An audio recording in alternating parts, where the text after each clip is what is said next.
Hello friends, I am Sarita Jain, lecturer in Electronics, Government Polytechnic, Jalgaon. In last lecture, we have seen some basics of capacitors like its definition, concept, working principle, then types of capacitor, its applications and specification.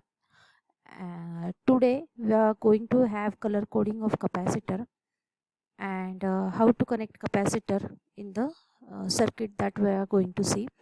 Before that, we have already seen the types of capacitor, but uh, that is in form of names only. In today's lecture, we'll see how they actually look when you go to market. While purchasing, you'll be able to identify the capacitor like this. So तुम्ही जर आपण मागच्या लेक्चरमध्ये जे काही basic concept बघितल्या कपॅसिटरच्या, त्याच्यामध्ये आपण कपॅसिटरची डेफिनेशन, त्याचा कन्सेप्ट, वर्किंग प्रिन्सिपल, त्यांचे ॲप्लिकेशन्स, नंतर त्याचं सिम्बॉल, त्याचे स्पेसिफिकेशन, ह्या सगळ्या गोष्टी बघितल्या होत्या. आणि आपण त्याचे टाईप्स बघितले. तर टाईप्समध्ये आपल्याला फक्त नावं माहिती आहेत आत्तापर्यंत. आजच्या लेक्चरमध्ये आपण ते ॲक्च्युली कसे दिसतात ते पण इथे बघणार आहोत. ह्या पर्टिक्युलर स्लाईडमध्ये तुम्हाला ऑलरेडी कपॅसिटर कसा दिसतो हे लक्षात येत असेलच. मागच्या लेक्चरमध्येही मी तुम्हाला एका स्लाईडमध्ये दाखवले होते, पण ते थोडं व्हेग होतं. हे तुम्हाला स्पेसिफिक मिळेल. So this is your capacitor. हा तुमचा कपॅसिटर जो आहे तो असा दिसतो. हे त्याचे दोन टाईप्स आहेत, फिक्स्ड कपॅसिटर आणि व्हेरिएबल कपॅसिटर. आपण आधी फिक्स्ड कपॅसिटरचे जे टाईप्स आहेत ते बघू. फिक्स्ड कपॅसिटरमध्ये जे ज्यांना पोलॅरिटी असते असे पोलराइज्ड कपॅसिटर आणि दुसरे नॉन पोलराइज्ड कपॅसिटर. पोलराइज्ड कपॅसिटरचे पुन्हा दोन टाईप्स आहेत, इलेक्ट्रोलायटिक कपॅसिटर आणि सुपर कपॅसिटर. इलेक्ट्रोलायटिक सुपर कपॅसिटरचे दोन टाईप्स आहेत, EDLC सुपर कपॅसिटर आणि सुडो सुपर कपॅसिटर. ते असे दिसतात. सुडो सुपर कपॅसिटर्स या दोघांचे पुन्हा टाईप्स आहेत. त्यामध्ये हायब्रिड सुपर कपॅसिटर हा एक टाईप आहे. ठीक आहे. नंतर पोलर कपॅसिटरमध्ये एक इलेक्ट्रोलायटिक कपॅसिटर हा टाईप आहे. दुसरा जो टाईप आहे तो, त्याचे पुन्हा तीन टाईप्स आहेत, aluminium electrolytic, then tantalum electrolytic and niobium electrolytic, असे तीन टाईप्स आहेत. ॲल्युमिनियम इलेक्ट्रोलायटिकचे पुन्हा दोन टाईप्स आहेत जे असे दिसतात, that is solid aluminium and wet aluminium. आणि टँटॅलमचे पण पुन्हा सॉलिड आणि वेट असे दोन टाईप्स आहेत. तर तुम्ही व्यवस्थित बघून घ्या की कुठला कपॅसिटर हा कसा दिसतो ते इथे तुम्हाला व्यवस्थित दिसत असेल. इकडे नॉन पोलर कपॅसिटरमध्ये, फिक्स्ड कपॅसिटरमध्ये नॉन पोलर जो टाईप आहे त्याचे तीन टाईप्स आहेत, एक सिरॅमिक कपॅसिटर, दुसरा मायका कपॅसिटर आणि तिसरा फिल्म कपॅसिटर. सिरॅमिक कपॅसिटर हा असा दिसतो, मायका कपॅसिटर आणि हा फिल्म कपॅसिटर. फिल्म कपॅसिटरचे पुन्हा हे पाच टाईप्स आहेत. त्यामध्ये पेपर फिल्म, नंतर PET, नंतर PP film, then PEN film and PPS film, असे काही टाईप्स आहेत. आणि आणखीन जे टाईप्स आहेत म्हणजे हे पाच आणि अजून चार टाईप्स, म्हणजे टोटल 9 टाईप्स आहेत फिल्म कपॅसिटरचे. तर याच्यामध्ये PTFE film capacitor, PS film capacitor, PC film capacitor आणि पॉवर फिल्म कपॅसिटर. तर हे सगळे टाईप्स आहेत तुमचे non polar, fixed non polar कपॅसिटर्सचे. व्हेरिएबल कपॅसिटरमध्ये दोन टाईप्स आहेत, एक इलेक्ट्रिकली कंट्रोल्ड आणि दुसरा मेकॅनिकली कंट्रोल्ड. हा इलेक्ट्रिकली कंट्रोल्ड असा दिसतो, हा मेकॅनिकली कंट्रोल्ड आहे. आपण याचा जर एअर गॅप चेंज केला, म्हणजे डायलेक्ट्रिकचा गॅप जर चेंज केला तर त्याचं जे कंडक्टन्स आहे ते आपण चेंज करू शकतो. त्याचं जे रिॲक्टिव्ह कपॅसिटन्स आहेत ते आपण चेंज करू शकतो. याचे दोन टाईप्स आहेत, एक ट्युनिंग आणि दुसरा ट्रिमर टाईप. तर हे टाइप्स ऑफ कपॅसिटर आहेत. Let us see the next slide. Correct polarity of capacitor in DC circuit, म्हणजे DC सर्किटमध्ये कनेक्ट करताना कपॅसिटर कसा कनेक्ट केला पाहिजे, वन बाय वन बघू. पेपर कपॅसिटर, मायका कपॅसिटर, सिरॅमिक कपॅसिटर हे नॉन पोलराइज्ड कपॅसिटर आहेत. त्यांना कसेही तुम्ही कनेक्ट केले तरी चालू शकतात, कारण त्यांना कुठल्याही टर्मिनलला पोलॅरिटी हा पार्ट नसतो. जे उरलेले नॉन पोलराइज्ड कपॅसिटर आहेत ते फक्त कनेक्ट करताना काळजी घ्यावी लागते, आणि त्यामध्ये इलेक्ट्रोलायटिक कपॅसिटर हे पोलराइज्ड कपॅसिटर असतात. सो ते कनेक्ट करताना त्याची पोलॅरिटी जी आहे पॉझिटिव्ह निगेटिव्ह ती चेक करावी लागते, आणि मगच आपण त्यांना व्यवस्थित कनेक्ट करू शकतो.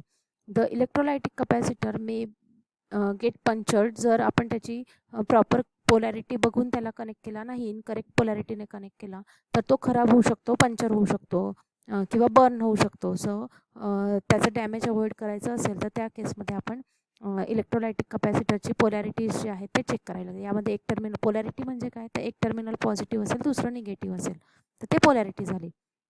Therefore in electrolytic capacitor there is a need to care every care for need to take every care for correct polarity of DC circuit. त्यामुळे इलेक्ट्रोलायटिक कपॅसिटर कनेक्ट करताना हे फार महत्त्वाचं इम्पॉर्टंट आहे की आपण त्याची पोलॅरिटी जी आहे ती समजून घेतली पाहिजे आणि मगच तो कनेक्ट केला पाहिजे.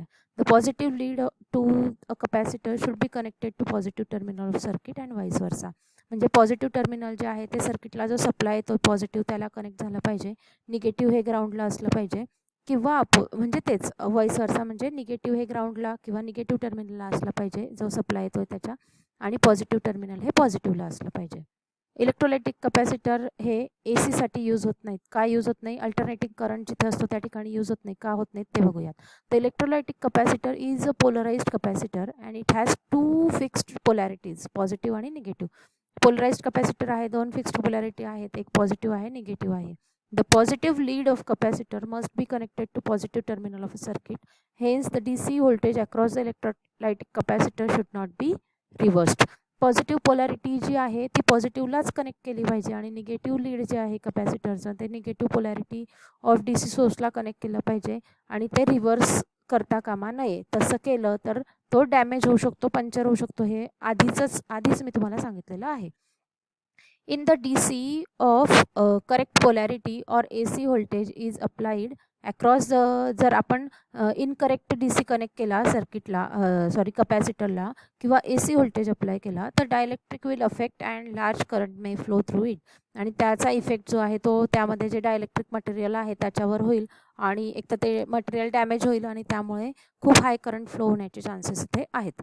The gases released from electrolytic may built up and may puncture the dielectric. जे गॅसेस रिलीज होतात इलेक्ट्रोलायटिकमुळे ते जे डायलेक्ट्रिक आहे त्याला पंक्चर करू शकतात, म्हणजे युजलेस करू शकतात. And which may cause damage to the capacitor.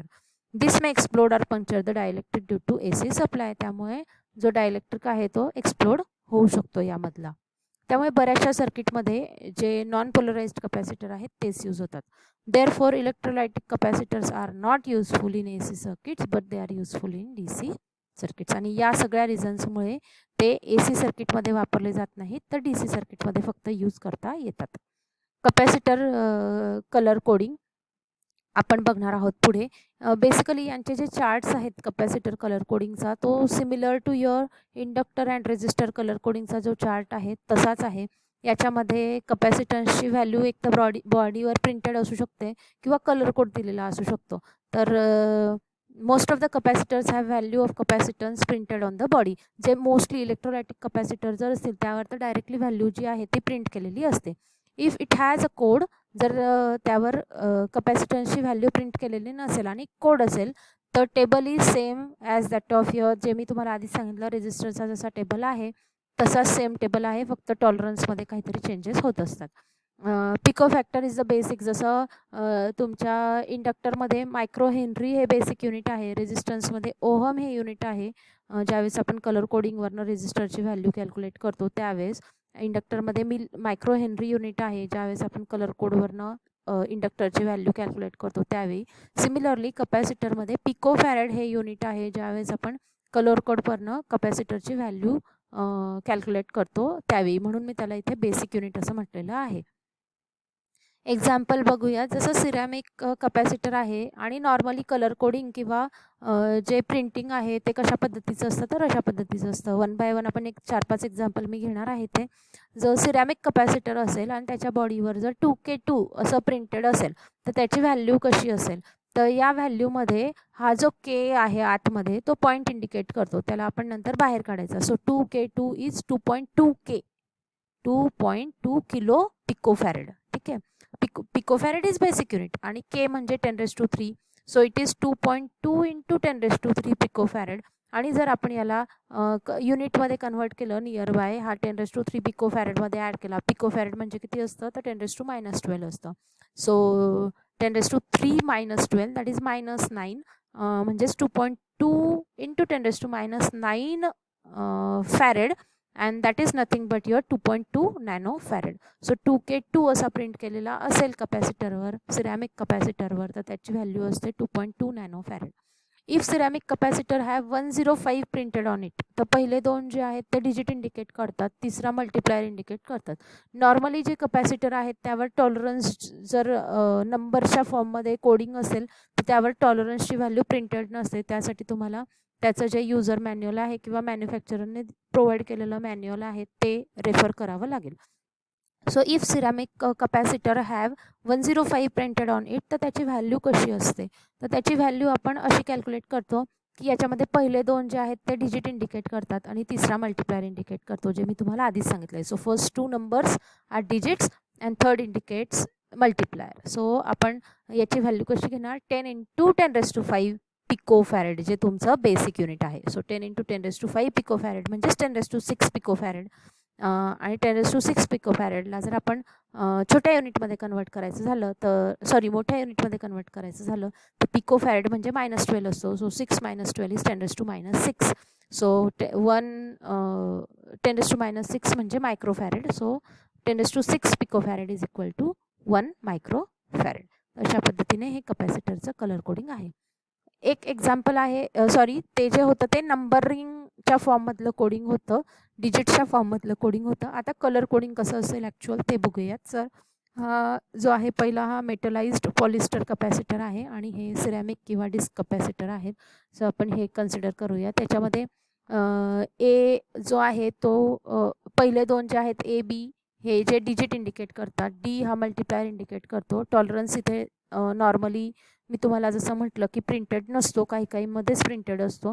तर याच्यामध्ये जो चौथा आहे तो व्होल्टेज इंडिकेट करतो, म्हणजे टॉलरेबल व्होल्टेज आपण त्याला म्हणतो किंवा व्होल्टेज रेटिंग आपण म्हणतो कपॅसिटरचं, ते इंडिकेट करतं. सो पहिले दोन डिजिट जे आहेत ते ए बी जे आहेत ते डिजिट इंडिकेट करतात. टी हा मल्टिप्लायर इंडिकेट करतो. Here also A B indicates digit, D indicates multiplier, T indicates tolerance and V indicates here voltage rating. So या केसमध्ये पहिला जो आहे brown, black, orange. So brown, black, orange म्हणजे काय, तर ब्राऊन म्हणजे 1, ब्लॅक म्हणजे 0, ऑरेंज म्हणजे 10⁻³ so 10 × 10⁻³ pico farad is nothing but your 10 nano farad. And as there is no band of tolerance, so it has a tolerance of 20%, right? So in this case also it's yellow, violet. Yellow indicates 4, violet indicates 7. So 47 into orange, that is 10⁻³. So 47 picofarad. You may convert it on page. तुम्ही याचं conversion पेजवर करू शकता तुमच्या पद्धतीने. So 47 × 10⁻³ पिकोफॅरेड म्हणजेच 47 नॅनोफॅरेड असं होतो. आणि याच्यामध्ये टॉलरन्सचा जो बँड आहे तो व्हाईट दिलेला आहे. So white indicates tolerance of 10%. So that is basically it's a gold, but it cannot be shown here, that is why it looks like white. So it has a tolerance of 10%. So 47 nanofarad with 10% of tolerance. आणखीन similarly इथे जे आहेत ते पहिले दोन digit आहेत, तिसरा multiplier आहे. इकडे थोडा जो थिकर बँड आहे त्याला हा थिकर असल्यामुळे तो डिजिटमध्ये कन्सिडर न होता व्होल्टेज रेटिंगमध्ये कन्सिडर केला जाईल. प्रत्येकाचं मॅन्युफॅक्चरर त्याचं जे आपण त्याला म्हणतो स्पेसिफिकेशन जे काही दिलेले असतील त्याप्रमाणे त्यांचं कलर कोडिंग जे आहे ते आपल्याला चेक करावं लागत असतं. So here it's a green, then blue and yellow. So I think green is 6, blue is 8. So 68 × 10⁻⁴ picofarad is value of this. And if it has a red band and black additional band is there, so it's blue, then yellow, green and black is there. So you can calculate the value accordingly. So these are the examples. You can consider these as example for assignment. So solve this and submit on Google Classroom of ours. So let us have the next one. That is here we end with the color coding part of capacitor. In the next lecture we are going to have voltage and current sources used in electronics. So thank you all, and if you like this video, please subscribe my channel on YouTube, and link of previous videos is provided in the at the end itself. So thank you all.